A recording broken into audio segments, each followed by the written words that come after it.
सभापति महोदय, Please do not come in the well. I am warning. Do not come in the well. I am warning. Please go back to your seats. देता हूं। Go back to your seats. उन्होंने कल जम्मू एवं कश्मीर में 3 आतंकवादियों को मौत के घाट उतारने में कामयाबी हासिल की है। यह वही रेजिस्टेंस फ्रंट के हैं जिनके आतंकियों ने 22 अप्रैल को पहलगाम इलाके में 26 मासूम और निर्दोष लोगों की निर्मम हत्या कर दी थी। सभापति महोदय, भारत की आंतरिक और बाह्य सुरक्षा सुनिश्चित करने में हमारी सेनाओं और हमारी सुरक्षा बलों की जो भूमिका रही है, मैं कह सकता हूं विश्वास के साथ, उसकी जितने भी सराहना की जाए वह कम है। अध्यक्ष महोदय, आज ही हमारे सहयोगी गृह मंत्री श्री अमित शाह जी द्वारा लोकसभा में एक विस्तृत जानकारी दी गई है कि कल सेना, सीआरपीएफ और जम्मू कश्मीर के पुलिस के जवानों ने जो एक ऑपरेशन किया है, मैं संक्षेप में उसकी जानकारी रखना चाहता हूं जो गृह मंत्री ने लोकसभा में दी है कि पहलगाम में हुए आतंकी हमले के बाद की गई जांच में हमारे सिक्योरिटी एजेंसी को कई महत्वपूर्ण सुराग मिले थे, जिनके आधार पर पूरे इलाके में काउंटर टेररिस्ट ऑपरेशन चलाया गया और इन आतंकियों के पास पाए गए हथियारों की फॉरेंसिक एनालिसिस भी की गई है, जिससे यह पूरी तरह से स्पष्ट हो चुका है वे वही हथियार हैं जिनका इस्तेमाल पहलगाम में हुए आतंकी हमलों में किया गया था। हमने यह करके दिखा दिया, तीनों आतंकवादियों को मार गिराने में हमारी सेना और सुरक्षा बलों ने कामयाबी हासिल की। सभापति महोदय, हम लोग वो हैं जो कहते हैं वह करते हैं, यही हमारा चरित्र है।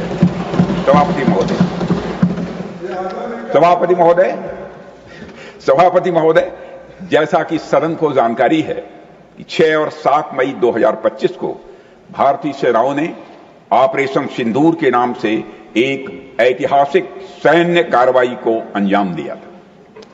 यह केवल एक सैन्य कार्रवाई नहीं थी सभापति महोदय, बल्कि यह भारत की संप्रभुता और आतंकवाद के खिलाफ हमारी नीति का एक प्रभावी प्रदर्शन था।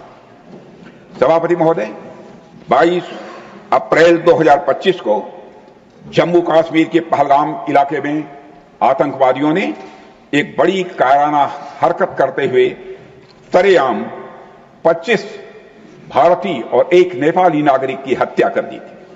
वे लोग वहां जब निर्दोष लोगों को मार रहे थे, उनका धर्म पूछकर मार रहे थे। सभापति महोदय, यह इतिहास की एक ऐसी घटना थी जो साफ बता रही थी कि सीमा पार से आतंकवाद के जरिए भारत को तोड़ने की लगातार यह कोशिश की जा रही थी।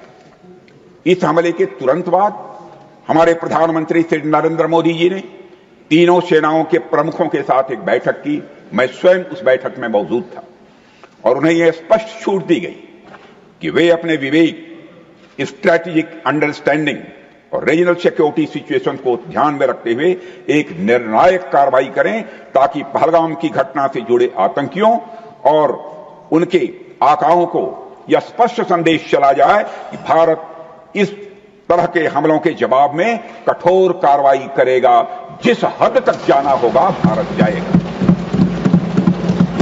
सभापति महोदय, इसके बाद हमारे सैन्य नेतृत्व ने न केवल अपनी मैच्योरिटी दिखाई है, बल्कि इस स्ट्रेटेजिक विजडम का भी उन्होंने प्रदर्शन किया है, जिसकी उम्मीद भारत जैसी एक रिस्पांसिबल पावर से की जाती है।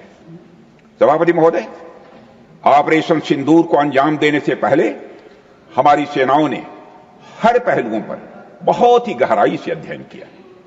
हमारे पास कई विकल्प थे, लेकिन हमने उस विकल्प को चुना जिसमें आतंकवादियों और उनके ठिकानों को तो अधिकतम नुकसान पहुंचे, मगर पाकिस्तान के आम नागरिकों की कोई क्षति न होने पाए, इसकी भी हम लोगों ने चिंता की।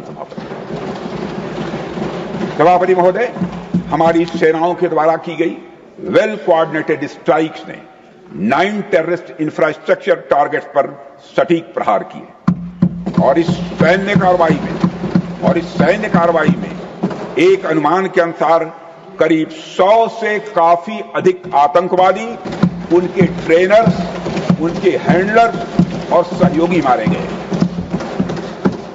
इनमें से अधिकांश जैसे मोहम्मद, लश्कर ए तोयबा और हिजबुल मुजाहिदीन जैसे आतंकी संगठनों के से संबंधित थे।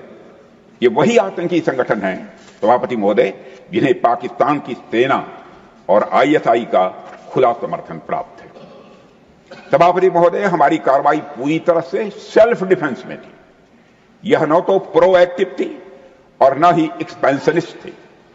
फिर भी 10 मई 2025 को रात लगभग 1:30 पर पाकिस्तान ने बड़े पैमाने पर भारत के ऊपर मिसाइल, ड्रोन और अन्य लॉन्ग रेंज वेपन्स का खुलकर इस्तेमाल किया और इसके साथ साथ उन्होंने इलेक्ट्रॉनिक वॉरफेयर से जुड़ी टेक्नोलॉजीज का भी सहारा लिया।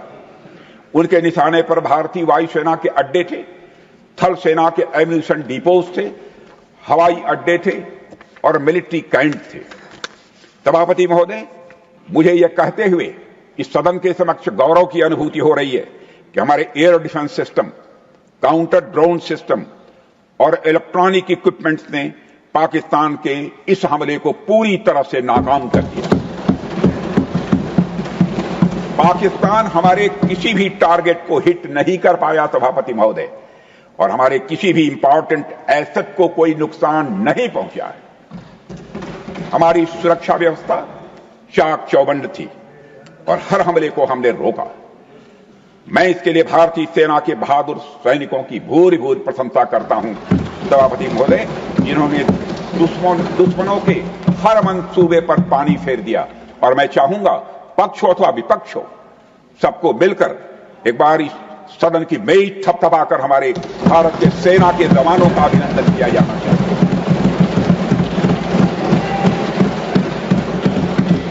सभापति महोदय, पाकिस्तान के हमले के जवाब में हमारी कार्रवाई साहसिक, ठोस और प्रभावी रही है।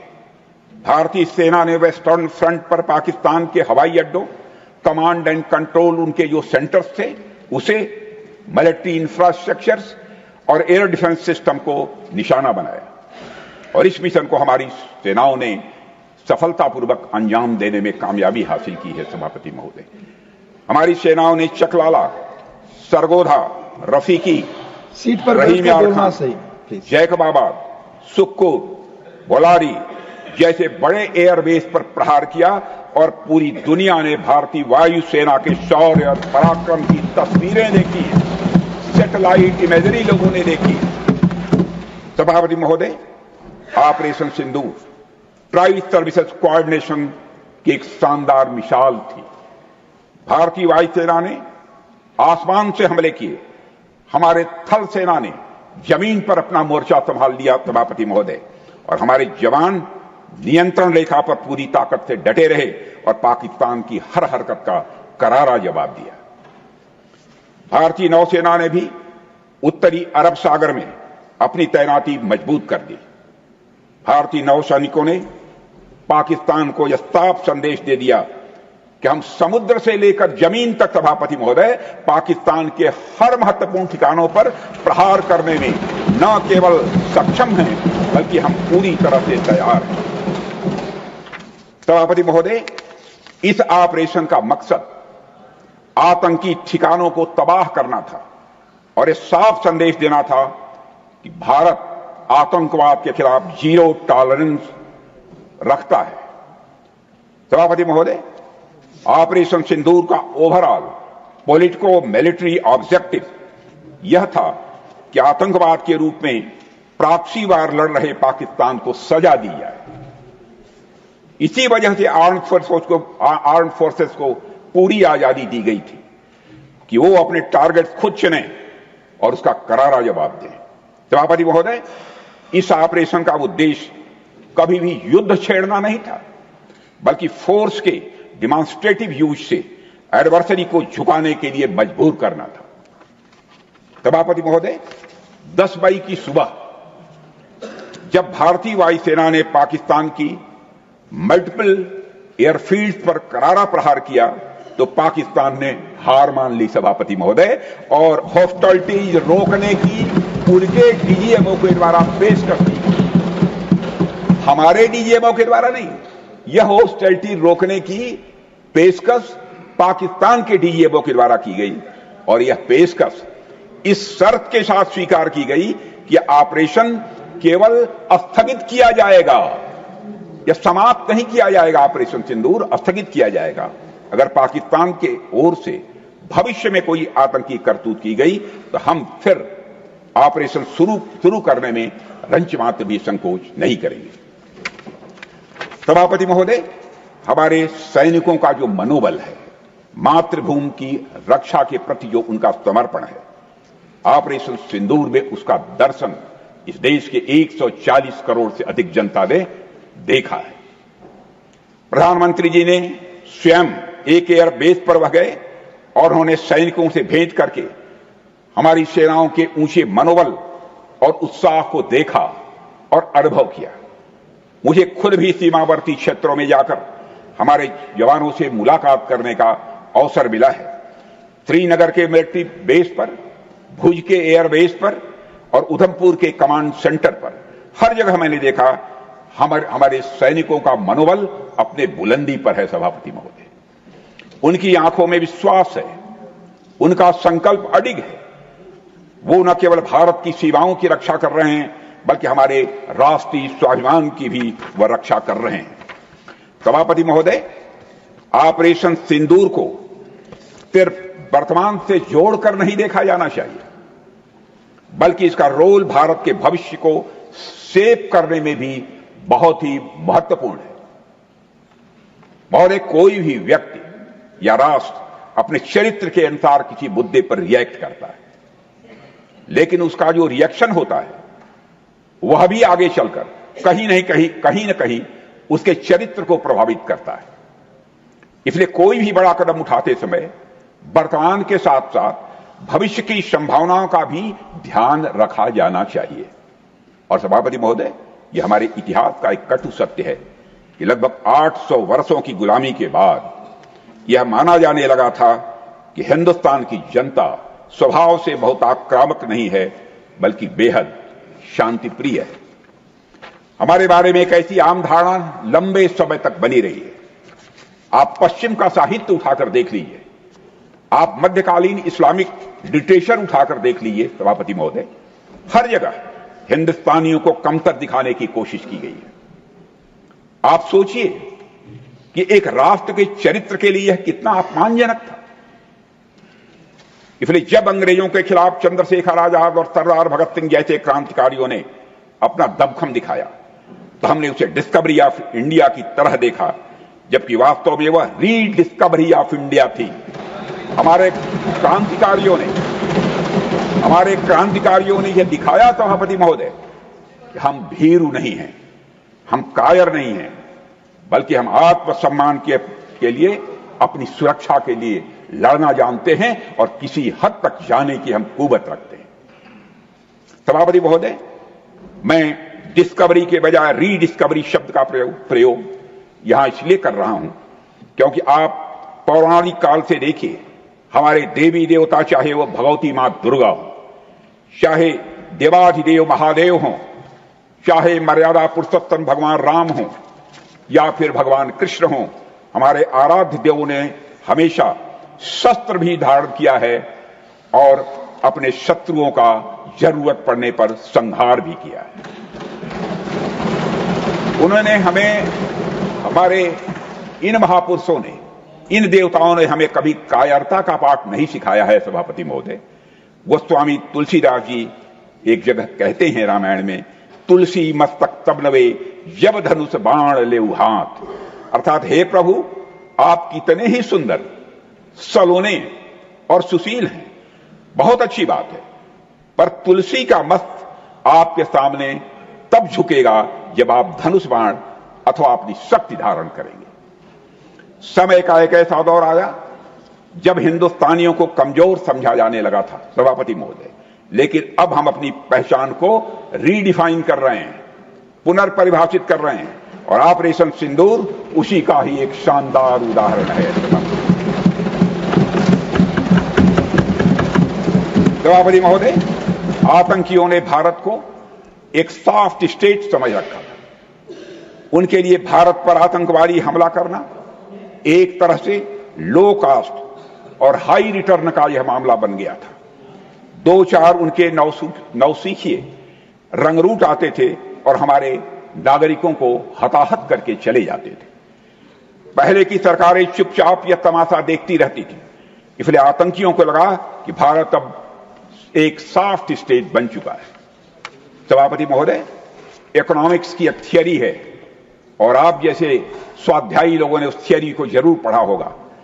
वह इकोनॉमिक्स की थियरी है गेम थ्योरी, और यह थ्योरी बताती है कि जब हमारे चिदंबरम साहब भी अच्छी तरह जानते होंगे इस इकोनॉमिक्स की थियरी को, गेम थियरी, यह थियरी बताती है कि जब किसी को यह लगता है किसी काम में लो कास्ट और हाई रिटर्न है तो उस व्यक्ति को वह काम करने में मजा आता है।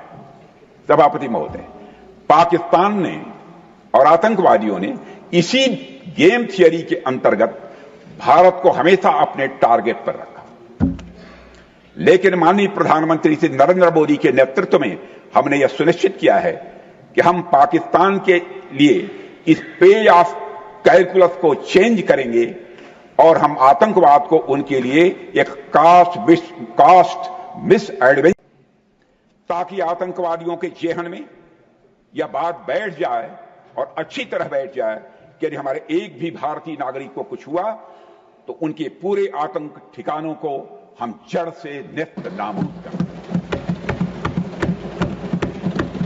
इसलिए सभापति महोदय, मैं मानता हूं कि प्रधानमंत्री मोदी जी के नेतृत्व में किया गया ऑपरेशन सिंदूर एक गेम चेंजर साबित हुआ है। सभापति महोदय, यह तो रही वर्तमान की बात, लेकिन भविष्य के हिसाब से ऑपरेशन सिंदूर का महत्व यह है कि भारत का नागरिक अब किसी सॉफ्ट देश का वल्नरेबल सिटीजन नहीं है, बल्कि एक आम भारतीय अब एक मजबूत भारत का स्वाभिमानी नागरिक है। सभापति महोदय, अभी कल ही लोकसभा में अपने संबोधन के दौरान मैंने इस बात का जिक्र किया था कि लोकतंत्र में जनता द्वारा विपक्ष को यह दायित्व सौंपा जाता है कि वह सरकार से उचित प्रश्न पूछे। खैर, विपक्ष ने जो प्रश्न पूछे उनका जिक्र मैं कल कर चुका हूं, इसलिए आज चर्चा नहीं करूंगा। आज मैं एक और बात आपके सामने कहना चाहूंगा कि लोकतंत्र में जनता द्वारा विपक्ष को प्रश्न पूछने के अलावा एक और जिम्मेदारी दी जाती है सभापति महोदय, और वह जिम्मेदारी है अगर विपक्ष को सत्ता पक्ष की कोई नीति या कार्रवाई अनुचित प्रतीत होती है, पसंद नहीं आती है, तो उसके स्थान पर एक अल्टरनेटिव पॉलिसी या एक्शन प्लान विपक्ष को प्रपोज करना चाहिए। सभापति महोदय, यदि इस ऑपरेशन सिंदूर के परिप्रेक्ष्य में देखा जाए तो जब हमारे भारतीय माताओं और बहनों का सिंदूर उजड़ा था तो हमारी सरकार को जो उचित लगा हमने वह किया और 100 से अधिक आतंकियों को मौत के घाट उतारने में कामयाब हुआ। मैं यहां यह भी कहना चाहूंगा सभापति महोदय, आज भी ऑपरेशन सिंदूर पर मात्र विराम है, पूर्ण विराम नहीं है, कामा है, फुल स्टॉप नहीं है। अगर किसी को यह लगता है कि हमने ऑपरेशन सिंदूर करके ठीक नहीं किया तो मैं उन्हें आमंत्रित करता हूं, वह जनता को बताएं कि उनके पास इसका अल्टरनेटिव एक्शन प्लान क्या है। हमारी माताओं बहनों का सिंदूर उजड़ गया तो क्या हम पाकिस्तान के साथ डिप्लोमेटिक एंगेजमेंट करें? क्या हम पाकिस्तान को डोजियर सौंपें? क्या हम अंतर्राष्ट्रीय संगठनों में जाकर केवल बातें करें? जब हमारे विपक्ष के साथी सत्ता में थे तो आतंकी हमले होने पर वे ऐसे ही कदम उठाया करते थे। क्षमा कीजिएगा खड़गे जी, मैं विपक्ष का बहुत सम्मान करता हूं। अस्वस्थ लोकतांत्रिक व्यवस्था में विपक्ष का सम्मान किया भी जाना चाहिए। और सभापति महोदय, कुछ लोगों को लगता है कि पाकिस्तान के पास न्यूक्लियर वेपन्स हैं तो उनसे केवल बातचीत करनी चाहिए, छेड़ना नहीं चाहिए। इस न्यूक्लियर ब्लफ के कारण हमने न जाने कितने नागरिकों को खो दिया है सभापति महोदय। हमारा विजन है कि हम ईंट का जवाब पत्थर से दें।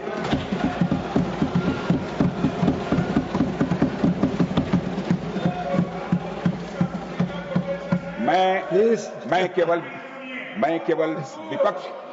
केवल विपक्ष के सम्मानित सदस्यों से ही नहीं बल्कि सभी सम्मानित सदन के सदस्यों से मैं कहना चाहूंगा, आज नाग पंचमी है।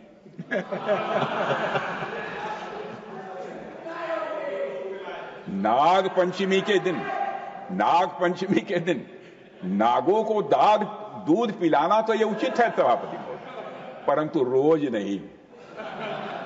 हमारा विजन है कि ऑपरेशन सिंदूर सतत चलता रहे, बीच में इसके विराम भले ही हो सकते हैं लेकिन पूर्ण विराम कभी नहीं होगा जब तक आतंकवाद का उठाया। सभापति महोदय, आज जब मैं देश के अलग अलग हिस्सों में जाता हूं तो मुझे भारतीय जनता का हमारी सरकार के इस विजन के प्रति अटूट विश्वास दिखाई देता है। पर कुछ हमारे मित्र हैं, क्या चाहते हैं वह हमारी समझ के बाहर है। इसका हमारे सम्मानित नेता प्रतिपक्ष खड़े होंगे तो जवाब देंगे, लेकिन हमारी समझ के बाहर है। सभापति महोदय, जब आप सत्ता में थे तो आपकी पॉलिसी पैरालिसिस ने देश को नुकसान पहुंचाया है, मैं विनम्रता के साथ यह कहना चाहता हूं। और आज जब आप विपक्ष में हैं तो आपकी पॉलिसी बैंकरप्सी देश के लिए और लोकतंत्र के लिए चिंता का विषय बन चुकी है। सभापति महोदय, हमारे विपक्ष के कुछ मित्र यह भी कह रहे हैं कि ऑपरेशन सिंदूर के दौरान हमें पाक ऑक्युपाइड कश्मीर यानी पीओके पर कब्जा कर लेना चाहिए था, पहले क्यों नहीं किया? जब मैं विपक्ष के अपने साथियों से यह बातें सुनता हूं, सभापति महोदय, मुझे आश्चर्य होता है कि ये लोग मन से यह बातें कर रहे हैं या केवल सिर्फ दिखावा मात्र है। खैर जो भी हो, खैर सभापति महोदय, जो भी हो, हमेशा से ही भारतीय जनता पार्टी का और खुद मेरा भी यह स्टैंड रहा है कि वह दिन जरूर आएगा जब पाक ऑक्युपाइड कश्मीर के लोग कश्मीर के लोगों को भारत की शासन व्यवस्था का अंग बनने का सौभाग्य प्राप्त होगा। मुझे विपक्ष के अपने साथियों की इस मांग पर इसलिए आश्चर्य हो रहा है क्योंकि विपक्ष में जो लोग आज बैठे हैं, जब उनकी सरकार थी तो उन्होंने जो काम किया वह आज की मांग के ठीक विपरीत है। मैं उत्तर प्रदेश के पूर्वांचल का रहने वाला हूं, बनारस का। कर्म क्षेत्र हमारा उत्तर प्रदेश की राजधानी लखनऊ है, जहां से मैं सांसद हूं। और हमारी पूरब में बहुत पुरानी कहावत है, बचपन की वो कहावत मुझे याद है, बाप मरा अधियारे मां, बाप मरा अधियारे मां, बेटवा का नाम पावर हाउस। माने बाप तो अंधेरे में मर गया लेकिन बेटे का नाम पावर हाउस। यानी बाप जीवन भर अंधेरे में रहा और बेटे ने अपना नाम पावर हाउस रख लिया। सभापति महोदय, जब हमारे कुछ मित्र जो आज कभी सत्ता में थे, आज विपक्ष की चेयर पर बैठे हैं, जब वह देश की शासन व्यवस्था चला रहे थे तो उन्होंने और उनके पॉलिटिकल सीनियर्स ने भारत में हुए आतंकी हमलों के जवाब में पाकिस्तान पर कोई कार्रवाई नहीं की, क्योंकि उन्हें डर था कि पाकिस्तान एक न्यूक्लियर वेपन स्टेट है।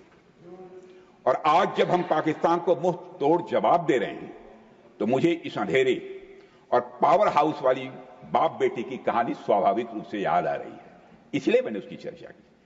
आज विपक्ष के हमारे साथियों को का पीओके प्रेम देखकर मुझे एक गजल भी याद आ रही है, जिसका एक शब्द बदलकर मैं आपको सुनाना चाहता हूं। गजल भी सुना रहा हूं पूरी ईमानदारी के साथ, एक शब्द बदलकर मैं गजल सुना रहा हूं। पीओके लुटने का सबब पूछो न सबके सामने, पीओके लुटने का सबब पूछो न सबके सामने, नाम आएगा तुम्हारा ये कहानी फिर सही। खैर देर से ही सही, सभापति महोदय, खैर देर से ही सही, खैर देर से ही सही। Take your seat. You're not allowed. Mr. Abdullah Suman, take your seat. Please. Nothing is going on. Take your seat. ठीक है, माननीय गृह मंत्री मैंने खड़े होने दिए। खड़े हुए विपक्ष का ये फर्ज बनता है, खड़े होते हैं तो शोर मत मचाइए, मैं खड़े रहूंगी। खैर, देर से ही सही, अगर विपक्ष के हमारे साथियों को सद्बुद्धि आई है तो मैं उन्हें आश्वस्त करता हूं कि देश की जनता का आशीर्वाद रहा और ईश्वर की इच्छा रही तो वह दिन दूर नहीं जब पाक ऑक्युपाइड कश्मीर लोगों को भी घर वापसी होगी। और वह दिन, सभापति महोदय, सदन में मैं बहुत सोच समझकर नाप तोल कर बोल रहा हूं, वह दिन आएगा, निश्चित समय नहीं बतला सकता, जरूर आएगा, जबकि पीओके के लोग, जबकि पाक ऑक्युपाइड कश्मीर के लोग बोलेंगे मैं भी भारत हूं।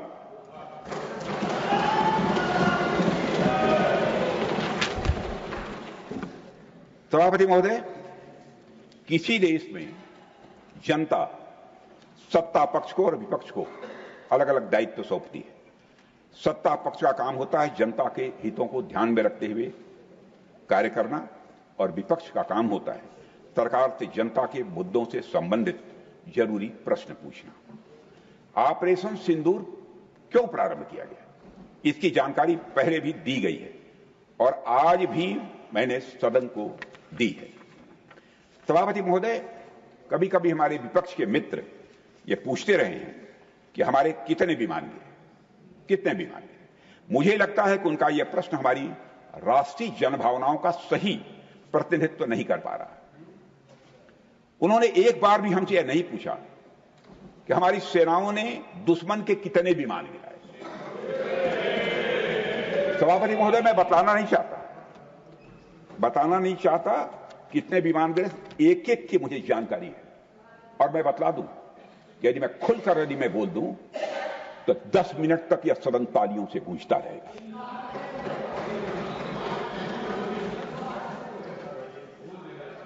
यदि उन्हें प्रश्न पूछना ही है, सभापति महोदय, यदि यह प्रश्न पूछना ही है तो उनका प्रश्न यह होना चाहिए, क्या भारत ने आतंकवादी ठिकानों को तबाह किया? तो उसका उत्तर है हां, तबाह किया। मैं विपक्ष से कहना चाहता हूं कि आपको प्रश्न पूछना है तो यह प्रश्न पूछिए, क्या ऑपरेशन सिंदूर सफल रहा? तो उसका उत्तर है हां। आपको प्रश्न पूछना है तो यह प्रश्न पूछिए कि जिन आतंकियों ने हमारी बहनों, हमारी बेटियों का सिंदूर मिटाया, क्या हमारी सेनाओं ने ऑपरेशन सिंदूर में उन आतंकियों के आकाओं को मिटाया? तो इसका उत्तर है हां। और आपको प्रश्न पूछना है तो यह पूछिए, इस ऑपरेशन में क्या हमारे जाबाज सैनिकों की कोई क्षति हुई है?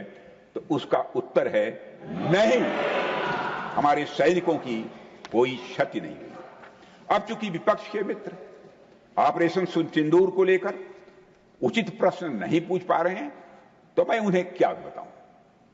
मैं लगभग 40 वर्षों से राजनीतिक क्षेत्र में काम कर रहा हूं सभापति महोदय, सत्ता पक्ष हो या विपक्ष हो, अपनी पार्टी हो या दूसरी पार्टी, कभी भी किसी के साथ दलगत राजनीति को मैंने शत्रुतापूर्ण तरीके से नहीं देखा है, कभी भी नहीं देखा। इसलिए आज अगर विपक्ष प्रश्न पूछने में असफल है तो मैं विपक्ष को उनके इस काम में थोड़ी सी मदद अपनी योग्यता क्षमता के अनुसार जो भी कर सकता हूं मैं करना चाहता हूं। मैं विपक्ष से यह कहना चाहता हूं कि यदि आज हम लोग सत्ता पक्ष में हैं तो ऐसा नहीं है कि ताज जिंदगी हम लोग सत्ता पक्ष में ही बने रहेंगे भी बहुत लंबे समय तक, लेकिन ताज जिंदगी कोई न रहा है न रहेगा। एक लंबा समय हमने विपक्ष में काम किया है, लंबा समय विपक्ष में गुजारा है। एक लंबा समय हमने सरकारों से, उस समय की सरकारों से सवाल पूछने में भी लगाया है। जनता ने जब हमें विपक्ष में रहने का दायित्व सौंपा था तो हमने विपक्ष में रहकर विपक्ष की भूमिका को बड़े ही सकारात्मक तरीके से निभाया है। विपक्ष में रहकर हमने कैसे प्रश्न पूछे, इसके कुछ उदाहरण मैं आपके सामने रखना चाहता हूं। 1962 में, 1962 में चीन के साथ हुए युद्ध में जब दुखद परिणाम आया तो हमने सरकार से प्रश्न जो पूछे थे, लेकिन वह प्रश्न यह था कि हमारे देश की धरती पर दूसरे देश का कब्जा कैसे हो गया प्रधानमंत्री, 62 में पूछा था। पाकिस्तान को जो पैसा या आर्थिक सहायता मिलती है उसका एक बड़ा हिस्सा आतंकवाद के कारखाने में खर्च किया जाता है। यह बात पूरी दुनिया के सामने साफ तौर पर आ रही है। पाकिस्तान को फंडिंग का मतलब है आतंकवाद के इंफ्रास्ट्रक्चर को फंडिंग। इसलिए मुझे लगता है कि अंतर्राष्ट्रीय समुदाय को इस विदेशी फंडिंग को बंद कर देना चाहिए। पाकिस्तान आतंकवाद की नर्सरी है सभापति, इसको खाद पानी नहीं मिलनी चाहिए। इस पर सारी दुनिया को गंभीरतापूर्वक और ईमानदारी से एक बार विचार करना चाहिए। सभापति महोदय, मैं मानता हूं कि आतंकवाद के खिलाफ लड़ाई में एक बड़ी जिम्मेदारी किसी अंतर्राष्ट्रीय संस्था पर भी है, तो वह है संयुक्त राष्ट्र संघ पर है, यूनाइटेड नेशंस पर है। लेकिन दुर्भाग्यवश हाल के वर्षों में यूएन के कई निर्णयों पर सवालिया निशान लग गए हैं। सबसे ताजा उदाहरण है संयुक्त राष्ट्र सिक्योरिटी काउंसिल द्वारा पाकिस्तान को काउंटर टेररिज्म पैनल का वाइस चेयरमैन अथवा उपाध्यक्ष बनाया जाना। इसे बहुत ही दुर्भाग्यपूर्ण मैं मानता हूं।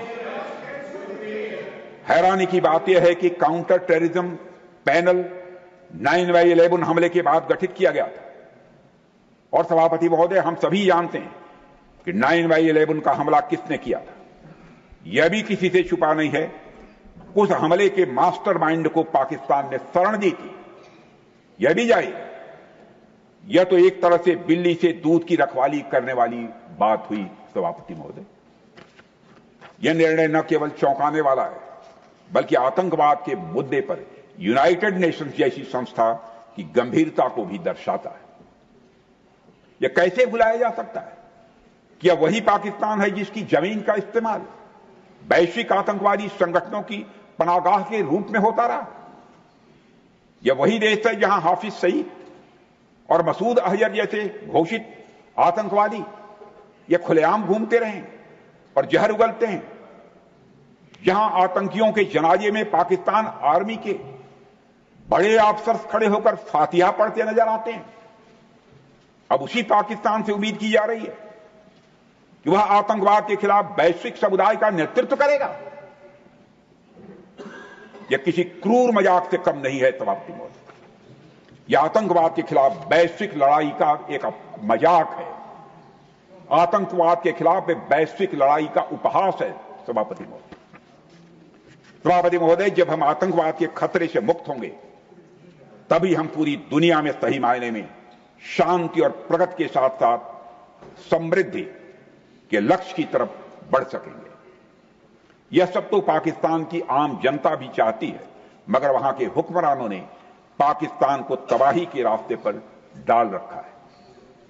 कोई भी इंसान अपनी जड़ों को उजाड़ना नहीं चाहता है, लेकिन चूंकि उनके पास कोई क्लियर डायरेक्शन नहीं है, कोई रोड मैप नहीं है, इसलिए पाकिस्तान में आतंकवाद एक धंधा बन चुका है। सभापति महोदय, पाकिस्तान की कहानी ऐसी ही है। वो हमेशा किसी न किसी बाहरी शक्ति के दबाव में आता रहता है। आज पाकिस्तान की पीठ पर एक नहीं, आज पाकिस्तान की पीठ पर सभापति महोदय एक नहीं अनेक बैताल बैठे हुए हैं जो उसे प्रगति की राह पर जाने ही नहीं दे रहे हैं। भारत चाहता है आतंकवाद पाकिस्तान समेत पूरी दुनिया से खत्म हो, क्योंकि यह पूरी दुनिया के लिए एक गंभीर चुनौती है। मैंने तो पहले भी पाकिस्तान को सलाह दी थी और आज फिर मैं कहना चाहता हूं, अगर आपसे पाकिस्तान में आतंकवाद के खिलाफ प्रभावी कार्रवाई नहीं हो पा रही है तो भारत की मदद लीजिए, भारत मदद करने को तैयार है।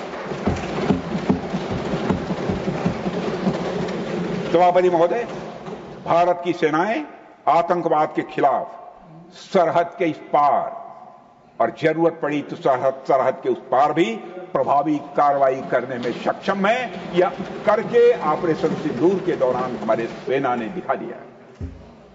यह तो पाकिस्तान ने भी ऑपरेशन सिंदूर के दौरान देख लिया है, साफ तौर पर देख लिया है। मगर पाकिस्तान है कि एक जिद्दी बच्चे की तरह सभापति महोदय मानता ही नहीं है, लेकिन मानेगा। इसलिए पूरी दुनिया के लिए यह जरूरी है कि पाकिस्तान पर आतंकवाद को लेकर हर तरह का रणनीतिक, कूटनीतिक, स्ट्रैटेजिक, डिप्लोमेटिक और आर्थिक दबाव, इकोनॉमिक प्रेशर जितना भी बनाया जा सकता है वो बनाए। पूरी दुनिया से मैं अपील करना चाहता हूं। सभापति महोदय, भारत के लिए शांति हमारी यह प्राथमिकता है, हमारी यह प्रायोरिटी है और हमारी शक्ति उसका आधार है। यह शक्ति हमारे सामर्थ्य से पैदा हुई है सभापति महोदय।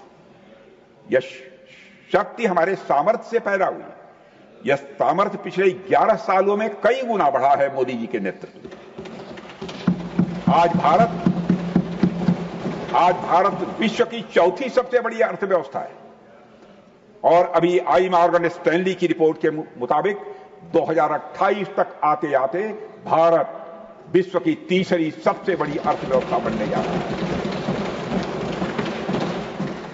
सभापति महोदय, आर्थिक उन्नति के साथ साथ भारत के रक्षा क्षेत्र में 2014 से उल्लेखनीय परिवर्तन आया है। आज का भारत रक्षा के क्षेत्र में आत्मनिर्भरता और स्वदेशी उत्पादन की दिशा में तेजी से आगे बढ़ रहा है। आज हम हर दृष्टि से समर्थ भी हैं और सक्षम भी हैं।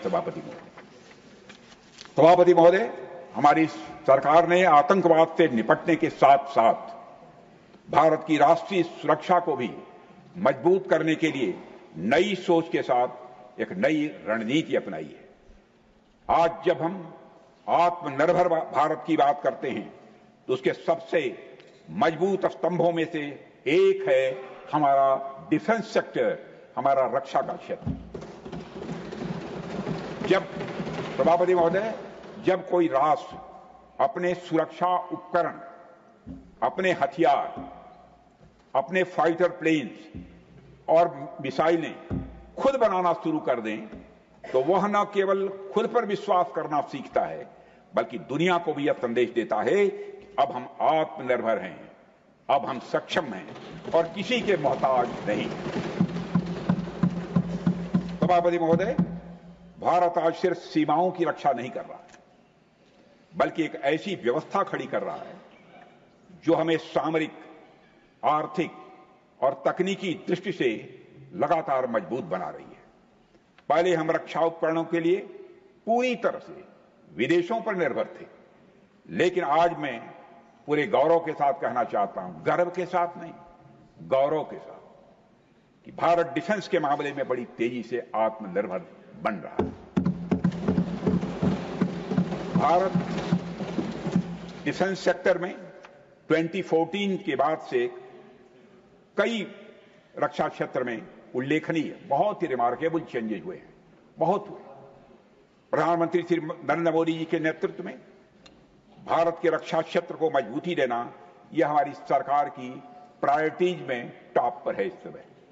अध्यक्ष महोदय, इसके लिए पिछले 11 वर्षों में देश की रक्षा का बजट 2013-14 में 2,53,000 अप्रॉक्सीमेटली था, 2,53,000 करोड़ था। वह अब लगभग 3 टाइम्स बढ़कर 2024-25 में 6,21,000 करोड़ से अधिक पहुंच गया। और अब यह भी बतलाना चाहता हूं सभापति महोदय, इस बार और बढ़ने वाला है।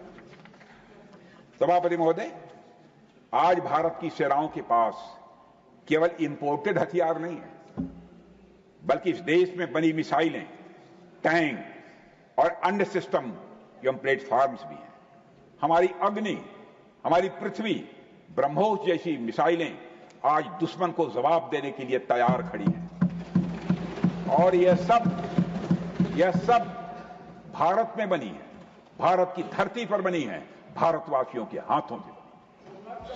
और अब हमारे देश में आईएनएस विक्रांत जैसे एयरक्राफ्ट, सभापति महोदय, आईएनएस विक्रांत जैसे एयरक्राफ्ट कैरियर बनाने की भी हमारी ताकत है, बनाया है।